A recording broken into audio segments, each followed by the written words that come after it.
பொம்மை முதல்வர் என்ற பெயர் அவருக்கு வந்தது என்பதை நீங்கள் தெரிந்து கொள்ள வேண்டும். ரொம்ப முக்கியம் அது.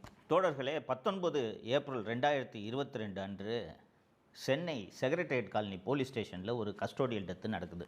விக்னேஷ் என்கிற விக்னா, சுரேஷ் என்கிற ஜொல்லு சுரேஷ், இவங்க 2 பேரையும் சந்தேகத்தின் அடிப்படையில் இரவு ரோந்தில் இருக்கக்கூடிய காவலர்கள் ஸ்டேஷனுக்கு கூட்டிகிட்டு போகிறாங்க.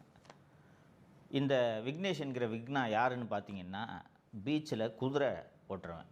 பீச்சில் அந்த போனீங்கன்னா அந்த குழந்தைங்களெல்லாம் குதிரையில் ஒரு ரவுண்டு அடிச்சுட்டு வருவாங்கள்ல, அந்த வேலை செய்கிறவன். அப்போ எவ்வளோ ஏழையாக இருந்திருப்பான். அவனை கூட்டிகிட்டு போகிறாங்க ஸ்டேஷனுக்கு. காலையில் இந்த விக்னேஷ் என்கிற விக்னா இறந்துடுறான். அப்போது சென்னை மாநகர ஆணையராக திரு சங்கர்ஜிவால் அவர்கள் இருக்கிறார். இறந்த உடனே எல்லா ஊடகங்களும் இந்த செய்தியை கவர் பண்ணல. இந்த நியூஸை மூடி மறைப்பதற்கு காவல்துறை கடுமையான முயற்சி செய்தது. பத்திரிகையாளர் திரு ஷபீர் மற்றும் சவுக்கு மீடியா இந்த விஷயத்தை வெளியில் எடுத்து, இது இந்த மாதிரி கஸ்டோடியல் டெத்து, போலீஸ் அடித்து கொண்டு இருக்காங்க,